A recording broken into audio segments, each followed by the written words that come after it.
નમસ્કાર દર્શક મિત્રો, લક્ષ્ય ન્યૂઝમાં હું મેઘા અગ્રવાલ આપનું હાર્દિક સ્વાગત કરું છું। નજર કરીએ મહત્વના સમાચાર પર।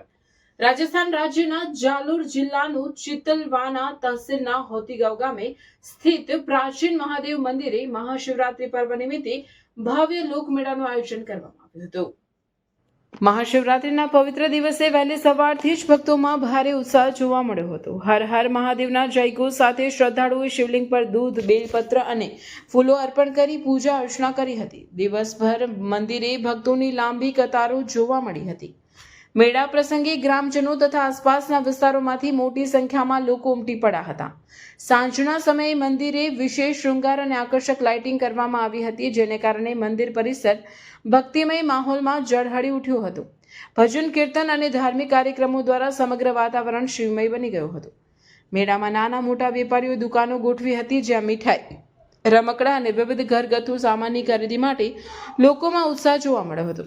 ગ્રામ પંચાયત અને સ્થાનિક સેવાભાવી સંસ્થાઓ દ્વારા ભક્તોને સુવિધાઓ ઉપલબ્ધ કરાવવામાં આવી હતી।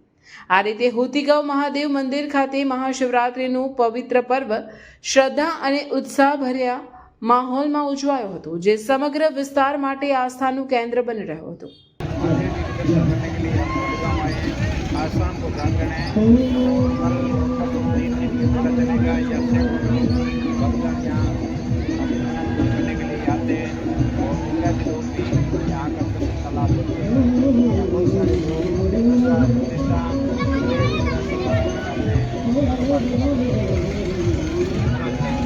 હું અત્યારે રાજસ્થાનમાં હોતીગામ શ્રી શંકરના મંદિરે જોવા માટે આવેલો, દર્શન કરવા માટે। રાતે મોટો ડાયરો છે, ભાવિ ભક્તો આવે છે।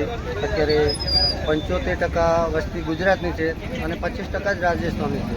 અહીંયા 18 કુમ આવી શકે છે, એમ કોઈ ભેદભાવ નથી અને સારું બધું જોવાનું છે। ડાયરો છે, બધી અલગ અલગ વેરાયટીની વસ્તુ મળશે। રાતે મોટો ડાયરો છે અને ભાવિ ભક્તો છે, બાપજીનો છે અને બધા 18 આલમ આવી શકે છે।